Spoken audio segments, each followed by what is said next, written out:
Hey guys, welcome back to my channel. It's Mindy here. I hope you had an amazing week and you are gearing up for a great weekend. I hope you get to do something fun that you enjoy. So today I'm going to round out a 4-part vanilla series that I started last week. This covers all things vanilla. The first video touched on affordable vanillas that I really love.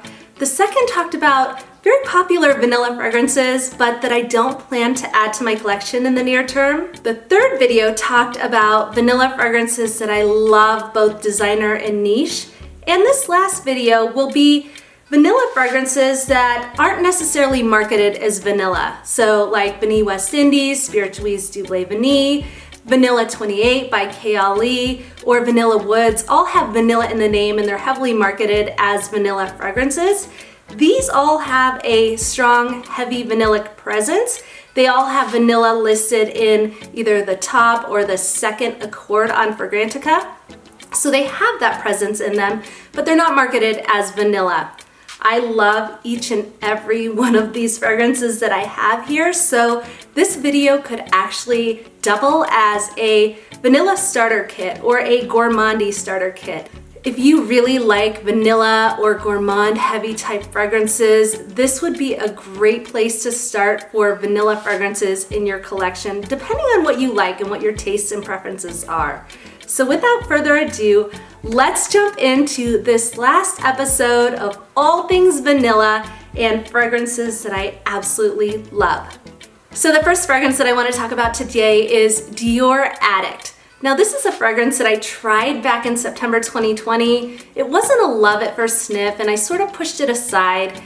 And so lately I've been talking a lot about vanilla fragrances, and thankfully a subscriber, thank you so much Erica, said you would like Dior Addict if you like bourbon vanilla. My immediate reaction was, no, I didn't like it. I've tried it before, but I did want to retest it and just make sure that my tastes and preferences hadn't changed. Well, guess what?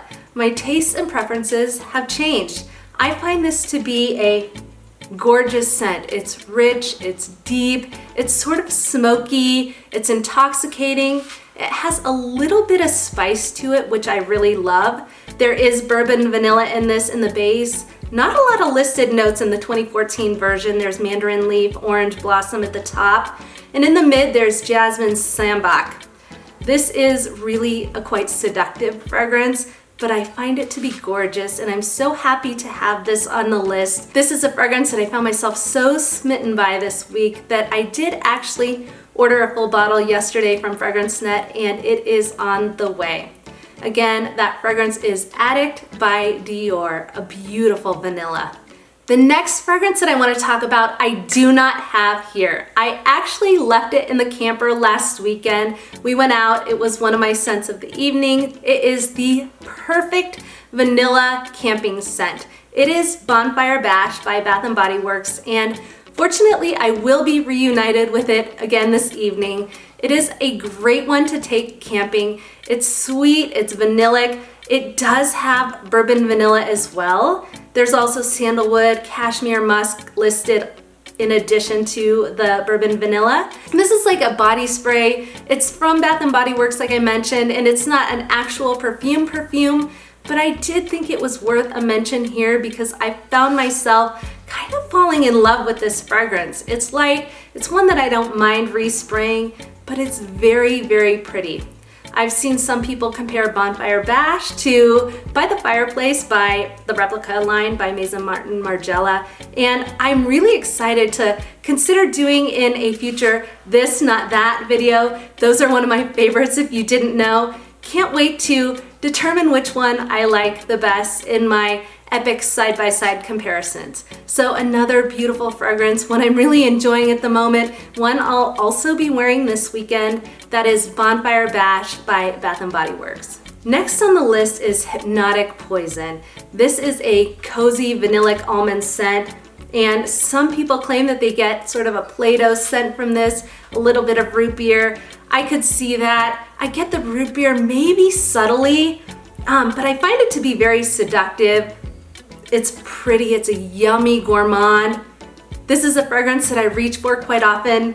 in the cooler months. It's one that I find to be a quite unique vanilla fragrance, and one that I think a lot of people would really enjoy if they like gourmands or vanilla fragrances.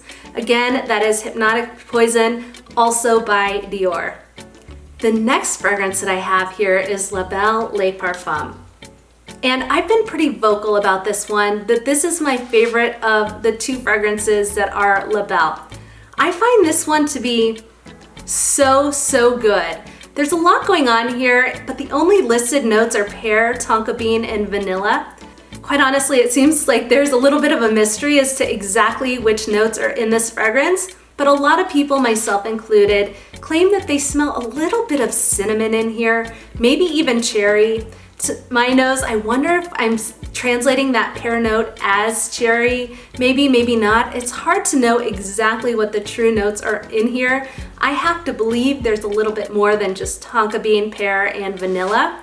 When you go to Parfumo, you do see jasmine and musk in the notes, and base notes also shows bergamot there. So I'm not exactly sure what's in this fragrance, but what I can say is that I do enjoy this over the original La Belle. This is similar, and you can tell that it comes from the same DNA, but it does take a little bit of a different direction. Whereas the original La Belle is just a little bit brighter, maybe a little bit earthier, I find this one to be even a little bit powdery, more deep, warmer, cozy, delicious. It's sweet, like I mentioned before. Just a really good fragrance. I do have a preference here from the original La Belle. I'm curious if this line will be coming out with additional flankers. This is a fragrance that I do find performs just a little bit better in the cooler weather. I wore this on an exceptionally hot day once, and I didn't particularly like the way it wore on my skin. So one I'll be reaching for on those cooler summer days, maybe cool summer evenings, and more so in the cooler weather. Again, that is Belle Le Parfum by Jean Paul Gaultier. The next fragrance on my list is Mon Guerlain, and this is the Intense version. Now I have both the Sensual and the Intense version, and I'm happy that I have both. This one from the original and from the Sensual goes a little bit deeper, kind of like La Belle to Belle Le Parfum. This one goes deeper, cozier, warmer. There is a little bit more of a vanillic presence in this fragrance, and this is one that I find to be very beautiful. I do wear this one more so when I'm in the mood and I have to be craving this fragrance. Now, one thing about this fragrance is that I have seen people mention that it's a little bit too masculine for them, and I could see why people may feel that way. Oftentimes, lavender and perfume can be perceived a little bit masculine, but to my nose, I find this to be a very feminine fragrance. It makes me feel feminine, it makes me feel a little bit empowered. This is one that I like to wear when I have a business meeting. Just a lovely all-around scent. It is very well-rounded, just one that makes me feel good about myself. So I love that everyone has diverse perspectives on these types of fragrances. That makes a fragrance enthusiast like me really excited just to understand what other people are smelling, maybe how my perception is different. This one seems to be one where people have a deviation in their experiences, but for me, I find it to be a great fragrance. Again, that is Mon Guerlain, the Intense version by Guerlain. The next fragrance that I want to touch on is Lipstick On by the Replica line by Maison Margiela. Now, this is a fragrance that I hear is discontinued and not super accessible at the moment, but I went out of my way to pay for this. I probably paid a little bit of a premium because I really do love this fragrance. Now, a couple things. This was a no-brainer for me to try because it has a lot of notes that I really love. It has tonka bean, bourbon, vanilla, it has patchouli in here. So all of those notes work very well in fragrances for my nose. I really enjoy them. It was not a love at first sniff for me. I've gone back and forth on this one. It's a little bit powdery. It's kind of deep, maybe even smoky, maybe from that iris, maybe that powderiness that I pick up is from the iris. But I'm smitten with it. I find myself falling in love with this as I wear it throughout the day, and one I'm reaching for quite a bit. And while I do find this to be a very gorgeous fragrance, it is another one that I really have to be in the mood for to wear. It's not necessarily an easy reach like some of the other fragrances that I'll talk about here, but it is a lovely fragrance that I really enjoy wearing on a date night or when I want to feel a little bit seductive. Again, that is Lipstick On by the Replica line. The next fragrance that I have here is the Only One Intense by Dolce & Gabbana. I am so grateful I finally took the plunge after seeing so many reviews on this one and gave it a try. I sampled it, loved it, bought a full bottle immediately, and I'm really enjoying this fragrance. This was one of the key fragrances that made me realize I don't have an issue with white florals. For whatever reason, I had thought, white florals don't work for me. I'm not crazy about them. I had a few that I just didn't like at all early on in my fragrance journey, and I just made this assumption that maybe white florals weren't for me.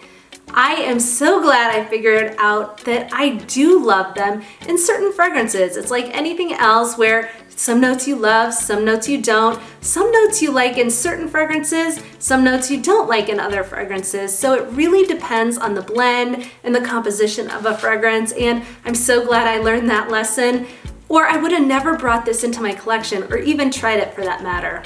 For me, the vanilla and coconut are key players in this fragrance. They very much stand out to my nose. This smells very gourmand to my nose. It is categorized as an amber floral, but my mind translates it with that vanilla, with that coconut, green apple in here as well. It's really translated to my nose to be a gourmand fragrance, and I absolutely love this.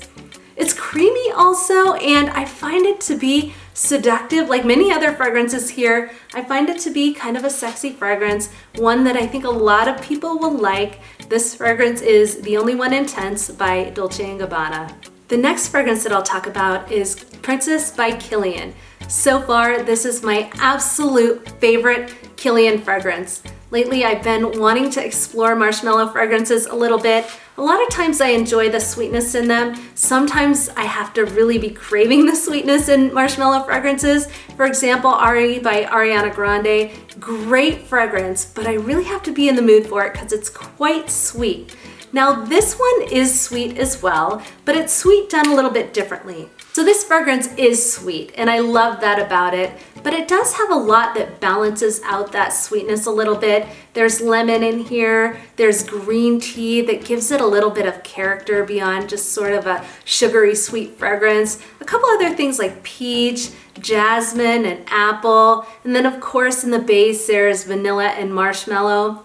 This is one that I really enjoy wearing.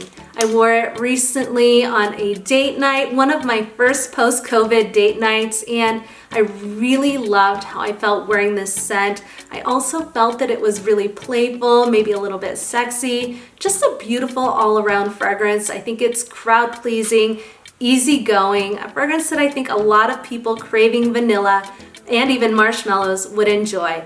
Again, that is Princess by Kilian. Next up is one I've talked about. I don't want to belabor this fragrance. It is Coco Mademoiselle Intense. It's one of my favorites of all times. It's deep, it's alluring, it's intoxicating, just a gorgeous fragrance. Another one that I wear when I have business meetings and I want to feel empowered. One that I'll have in my collection for life.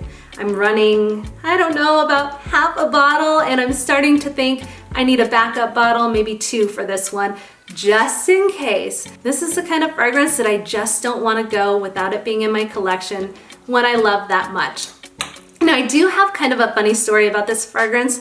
Just last weekend, I went camping, I had this on, I had all of my fragrance wardrobe planned out for a couple days. Happened to be wearing this on Friday when I showed up to the camping excursion with our family, and the first thing my cousin said when I walked up, now keep in mind that my cousin likes to banter with me a lot, we like to have fun. The first thing he said when I walked up is, "Are you wearing patchouli?" I became patchouli girl for the weekend. And he gave me a lot of grief for it, which is fine, right? I can dig back, and this is classy patchouli. This is gorgeous. And in all honesty, it made me want to go into the fragrance and see what people were picking up from this. Sure enough, when you go into the fragrance notes, patchouli is the first thing that is picked up here. Now I find it to be beautiful in this fragrance. I find it to be very well balanced, and it also made me go through the around 215 fragrances that I keep in my spreadsheet, and at least 60 of them have patchouli in the base. Another 13 or so have patchouli in the mid. So patchouli has a strong presence in my fragrance collection. I wasn't quite aware that it was so picked up on here. I'm curious from you guys. Is it too heavy for you? Do you pick up on it? In this fragrance's defense, he did not say it was a bad fragrance. In fact, he said it was nice. He just gave me a lot of grief for wearing a patchouli heavy fragrance. You know, at the end of the day, I'm really grateful that I have a family that I can joke around with, have a lot of banter with. We had a ton of fun over the weekend, so maybe I'm grateful for this fragrance because in actuality, I made a few digs at him and what's probably in his fragrance collection. I won't take that any further. I'll leave it there. This is Coco Mademoiselle Intense by Chanel. Next up, another one of my fragrances for life, another one of my all-time favorites, another fragrance that has bourbon vanilla. I bet you could guess what it is if you've watched my channel before. This is La Nuit Tresor à la Folie. It sort of saddens me because I'm not reaching for this as much right now, just because I brought so much into my collection over the past few months. And this is a fragrance that I do reach for a little bit more so in the cooler months, just because I find it to be so warm, comforting, it's cozy, it's one that I wear when I'm feeling a little bit stressed out, but really a gorgeous fragrance. Now I will say this one was not a love at first sniff for me, and part of the reason is because I found it to be soft. I found that it didn't really stand out at first, but now I do recognize the scent. I wonder if I was going a little bit anosmic to it at first. I don't know what the issue was, but I have smelled this on other people since I've gotten it, since I've added it to my collection, and it smells gorgeous on other people. So I do recommend this fragrance. The vanilla works beautifully here. There is benzoin, tonka bean, patchouli. I'm really seeing a theme in the notes that I love. Woody notes, ambroxan, and nutmeg, which is kind of unique in this as well. This is another one that just lifts my mood. It brightens my spirits, a fragrance that I really enjoy wearing. That is La Nuit Tresor à la Folie. And worth a mention here is La Nuit Tresor Nude. If you like vanilla fragrances and you want a summery vanillic fragrance, one that has coconut in it, I love how this wears on the skin. I love how it warms on my skin. So I did want to make a quick call out for this fragrance. This is definitely one to get your nose on. Yeah, just another beautiful fragrance from the line. That is La Nuit Tresor Nude by Lancome. The last fragrance that I want to touch on today is Bois Doré by Van Cleef Arpels. This is another gorgeous, intoxicating, breathtaking, narcotic fragrance. It's one that I'm so glad I brought into my collection. When I first tried this, I did think it was a little bit too masculine for me. I revisited it several months after trying it and found that I really love this fragrance. Another one that is sort of vanillic heavy, and it has interesting notes in it. It's got mineral notes, black pepper, and the base is tonka bean, teak wood, and musk. There's also almond, tobacco, which I love in fragrances. Now, I did think this was a little bit masculine when I first tried it, and again, I'm glad I revisited it. This is one that I think anyone could pull off. It's unisex, maybe slightly more on the masculine side, but there are a lot of qualities in here that I think a woman would love in a fragrance as well. I find this one to be rich, it's deep, it's also comforting like a lot of the other fragrances that I've talked about today. And the mineral notes, the teak wood, give it a lot of character. Another fragrance that I really love, it's in some of my top fragrances, that is Bois Doré by Van Cleef Arpels. All right guys, thank you so much for tuning in. I hope you enjoyed this 4-part vanilla series. I had so much fun doing it. I hope you have a phenomenal weekend. I hope you do something you love, something you enjoy, and I hope you have a lot to be grateful and thankful for. If you enjoyed this video, please go ahead and give it a thumbs up, and please subscribe to my channel. I hope you have a fantastic weekend. Until next time, I'll see you soon.